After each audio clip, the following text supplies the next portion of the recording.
Selamat pagi dan salam sejahtera bagi kita semua. Kami dari kelompok 10 akan mempresentasikan PPT Critical Journal Review System Distribusi kami yang berjudul tentang teknik peramalan beban untuk sistem tenaga listrik, tantangan penelitian dan survei, di mana yang terdiri dari saya Sanjo Separianja selaku moderator dan presentator pertama, dan yang kedua Julian Dakmal sebagai presentator kedua. Baiklah, marilah kita mulai diskusinya. Yang pertama, identitas jurnal, di mana judul jurnal ini adalah Teknik Peramalan Beban untuk Sistem Tenaga Listrik, Tantangan Riset dan Survei, penerbit IAA, nama jurnal IAA Access, volume 10, penulis N. Ahmad dan kawan-kawan, tahun terbit tahun 2022. Latar belakang. Harus disimpan dalam kisaran beberapa poin persentase. Komponen kunci dari model peramalan beban adalah data beban. Untuk melatih model, perlu diketahui pola konsumsi data beban. Jadi, beban data harus disiapkan untuk tujuan pelatihan. Kesalahan dalam data dan nilai yang hilang diperbaiki. Selain itu, data tentang faktor lain seperti peristiwa sejarah dan cuaca sejarah dikolaborasikan dengan data kelistrikan. Keakuratan dalam peramalan beban bergantung pada faktor-faktor tersebut. Semua data yang dikumpulkan dianalisis dan model yang berbeda dipilih untuk proses peramalan beban. Yang ketiga, pendahuluan. Peramalan beban adalah teknik untuk mengolah penawaran dan permintaan. Namun, analisis berbagai faktor langsung dan tidak langsung yang mempengaruhi diperlukan dalam tugas yang sangat sulit ini. Meskipun ada banyak manfaat menggunakan teknik peramalan beban, tetapi ada beberapa tantangan dalam hal akurasi metode tersebut. Proses berbelit-belit dan stokastik digunakan dalam peramalan beban. Dalam penyelesaian peramalan, data dipengaruhi oleh faktor cuaca. Jadi beban jam sekarang bergantung pada beban jam sebelumnya. Beban hari sebelumnya, data demografis, kondisi cuaca, jumlah perangkat di area peramalan, dan ekonomi jumlah pelanggan dan jenis pelanggan. Manfaat CJR. Dengan dibuatnya Critical Journal Report atau review ini, kami berharap agar kiranya dapat bermanfaat bagi pembaca agar mampu memahami dan mengidentifikasi, serta yang pertama sebagai rujukan bagaimana untuk menyempurnakan sebuah jurnal dan mencari sumber bacaan yang relevan. Yang kedua, membuat kami sebagai penulis dan mahasiswa lebih terasa dan mengkritis sebuah jurnal. Ketiga, untuk menambah pengetahuan tentang teknik peramalan beban untuk sistem tenaga listrik, tantangan penelitian dan survei. Yang keempat, untuk melatih pola pikir mahasiswa yang kritikal.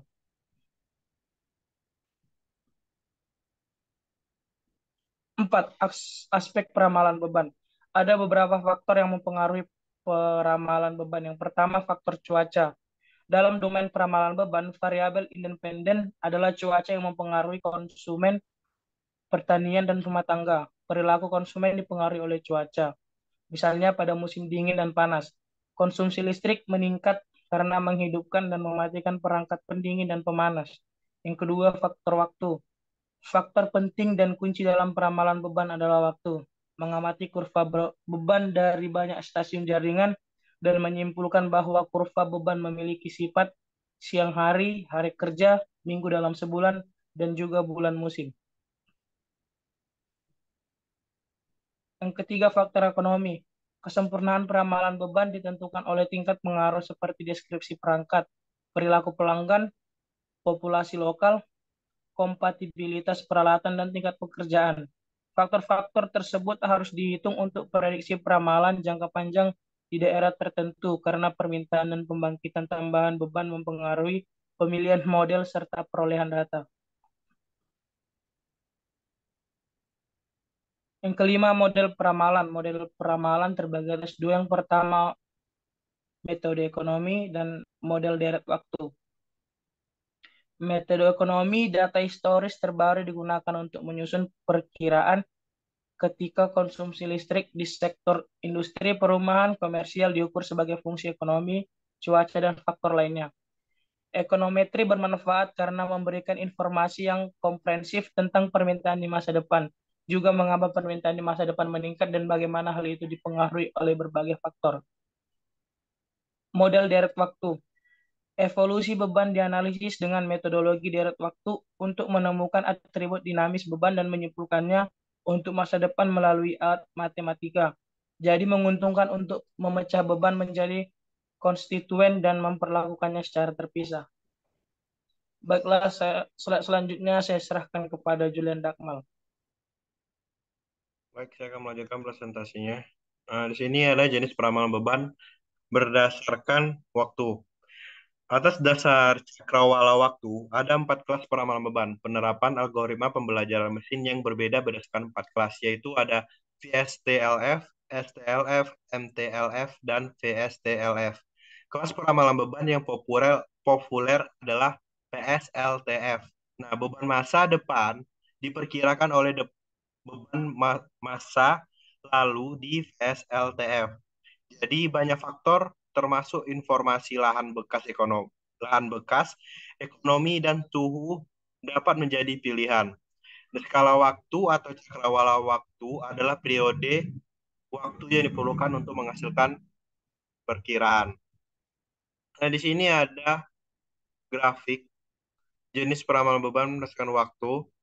Nah, di sini ada pada tahun 2001 sampai 2005 masih naik masih naik turun ya. Di sini 2006 sedikit meningkat. Nah, di 2010 di untuk STF-nya untuk meningkat dan di LTF-nya ini agak menurun di 2010. Nah, 2011 STF-nya ini meningkat daripada 2006. Nah, sedangkan 2015 LTF-nya sama dengan 2010. Nah, puncaknya ini ada 2016 di STF. Dan sama seperti STF, LTF-nya juga naik di tahun 2021 naik drastis. Nah, setelah waktu 5 tahun sejak 2 dekade terakhir selama periode ini, STF menempati urut pertama, sedangkan publikasi terbanyak kedua dibuat LTF. Penelitian sebelumnya menjadikan STF sebagai teknik peramalan yang paling banyak digunakan untuk operasi dan perencanaan jaringan akhir ini. Pilihan skala waktu peramalan yang sesuai penting untuk menentukan waktu parameter hyper dan metode peramalan. Terkait konten ini, penulis fokus pada pemilihan skala waktu yang relevan untuk membangun model pembelajaran mesin. Di sini ada metode yang paling populer di antara keempat metode tersebut adalah SLTF. Nah, di sini ada diagram proses aliran konversi antara SLTF dan LTF, TLF dan VSLTF. Di sini ada very short term load forecasting, yang mana di intinya ini ada short term load forecasting yang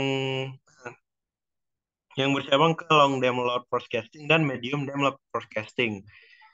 Nah, selanjutnya di sini ada diagram alir metode SLTF. Di sini ada terdiri dari 2 cabang, yaitu historical load data dan historical weather data. Yang di bawahnya ada forecast of modeling, baru lanjut ke model, baru lanjut ke weather forecast dan forecast of interpolating dan forecast. Nah, di sini mengapa SLTF metode paling populer? Nah, karena ini dia memainkan peran penting dalam membuat strategi operasi sistem tenaga karena koneksi interaksinya dengan kelas perkiraan lainnya. Nah, penambahan faktor ekonomi pada SLTF mengubahnya menjadi MTLF dan LTF. Selain itu, SLTF dapat diubah menjadi VSLTF dengan menambahkan beban jam sebelumnya sebagai faktor input. Nah, metode metode yang digunakan dalam penulisan jurnal ini adalah penulisan menggunakan metode kuantitatif, yang dimana dalam pengambilan data-datanya yang berdasarkan penelitian yang sudah disurvei dari buku atau dari jurnal-jurnal yang telah diselidiki dan direview. Nah, teknik yang ditawarkan di sini ada pengerjaan jurnal memakai metode yang kompleks. Pada penulisan jurnal ini menawarkan 2 konsepan dalam perkiraan beban, yakni metode klasik dan metode modern. Pada metode klasik ditawarkan teknik-teknik perkiraan peramalan beban seperti ekonomi dan daerah waktu. Sedangkan pada konsep model modern teknik yang ditawarkan ada empat, yakni logika fusi atau FL, sistem pakar, algoritma genetika, dan RN adaptive online. Nah, kesimpulan dari jurnal review yang telah kami lakukan, prediksi beban listrik membutuhkan akurasi presisi dan sering memeriksa perubahan parameter. Para peneliti telah meneliti berbagai model ML, DL, dan AI untuk mengingat efisiensi teknologi perakiraan yang dikembangkan. Nah, berbagai teknologi peramalan beban telah disajikan berdasarkan sebagai model prediksi yang didaftarkan untuk analisis komparatif. SVM, ANN, dan model terkait telah terbukti bermanfaat karena skema ini menunjukkan peluang yang lebih baik untuk mendapatkan popularitas sistem tenaga di mana prediksi tentang permintaan beban memiliki persentase kesalahan yang kecil. Persentase kesalahan telah dibandingkan dengan menggunakan pengukuran statistik untuk memilih metode terbaik untuk peramalan rutin tertentu. Sekian presentasi yang dapat saya sampaikan. Saya kembalikan ke moderator. Baiklah, demikianlah presentasi dari kami kelompok 12. Jika ada salah dari kata-kata, kami minta maaf dan kami ucapkan terima kasih.